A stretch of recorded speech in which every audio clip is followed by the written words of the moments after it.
It's the first show of the new year, and the Captain and Tennille do it right. With their guests Marilyn McCoo and Billy Davis Jr., John Biner, Muhammad Ali, and Joe Namath.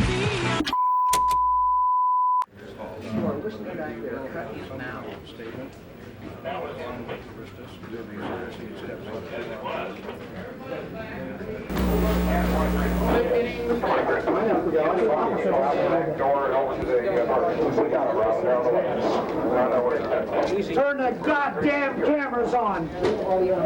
I'm gonna show you something. Read that, pal. Read it. Turn the cameras on. All three, hold it. I want on national television. I've been called a kidnapper, an extortionist, a thug, and everything else. I want it on all three national channels. I've got friends all over the country. You read it. February 10th. Okay, listen, little Tony. Where are the cameras? I want them to see this guy. God damn it, you guys with those Kodaks, get out of the way. Where's Mr. Heckman? Right over here, Billy. Come here, Fred. You're a hell of a man, baby. Where's my brother Jimmy? He's coming. He's Hi, Mark, come here. Billy? Hi, baby. You guys be good and quiet. We'll let this gentleman read that. They goddamn near made me blow his goddamn brains out. Jimmy? I'm the only motherfucker mean enough to have withstood this without having a goddamn stroke or a heart attack. Hold it. Are we on all three? Yes. All three? Yes. Put it on him, pal. We're partners in this. By the way, hold it. Where's Mr. Gallagher? Hi, Bobby. Come here, Bob Young. You're my buddy. This man seen me suffer and die. Right there, ask him. Where's Mr. Gallagher? Chief's right here. Chief, all I've got in them bottles is gasoline. I just wanted to fry the son of a bitch. But I had a rig, pal. Don't you shit yourself none. I believe you. Jimmy? Okay, read it. February 10th, 1977. This statement is being made to try and state the items that Mr. Kiritsis alludes to as being the illegal... Hold it. I want this goddamn thing understood. I'll read it. February 10th, 1977. I want a glass of water. This statement is being made to try and state the items that Mr. Kiritsis alludes, and I don't like that word. I charge, and they've admitted it. Alludes to as being illegal and unethical acts of the Hall Group. Number one, Eisner Roscoe. Tony, be cool, Tony. He's all right. Be cool. This lease negotiation approved the Kiritsis site and had a definite interest in building there. We showed Eisner Roscoe other sites, but to date they have not made any commitments to the best of our knowledge, although we, the Hall Group, will use our best efforts to secure same if there is a proven interest.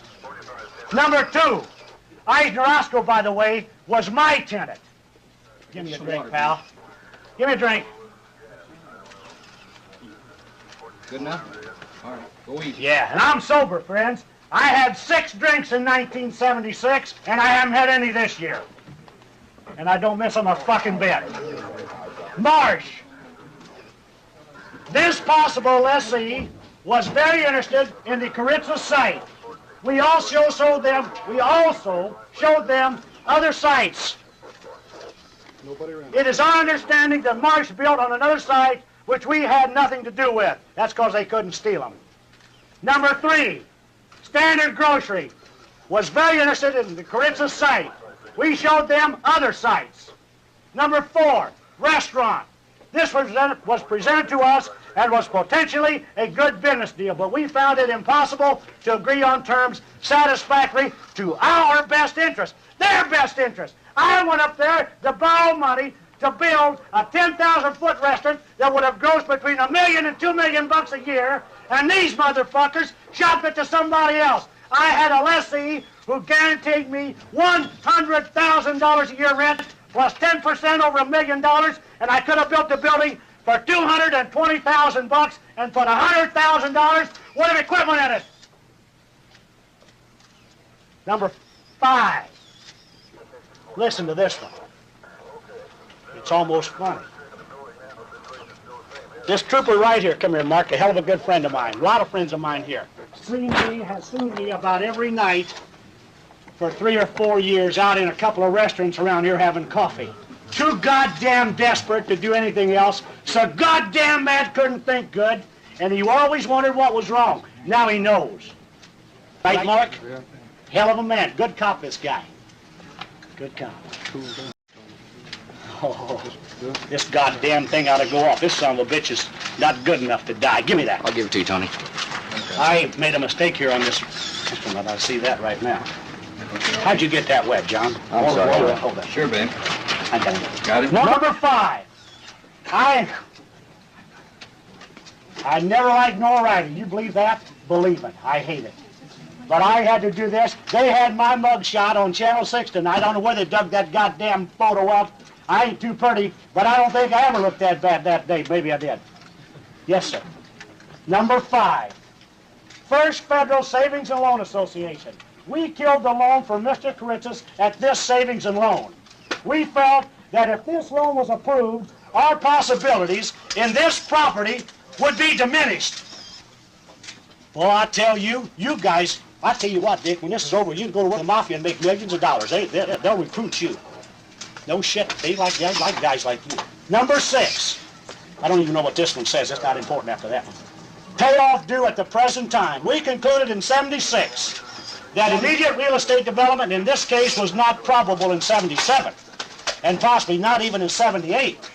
We are requesting that the loan be paid in full. Of course, if the $130,000 loan is not paid by August 1, 1977, parenthesis, final foreclosure date, we will own the property which should have a minimum value of $300,000 to $600,000. Been appraised for $572,000.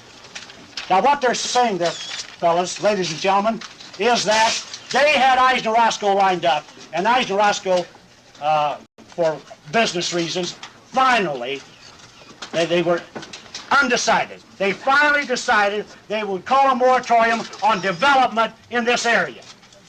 When they discovered that this was the case, they strung me along before they renewed me this last year.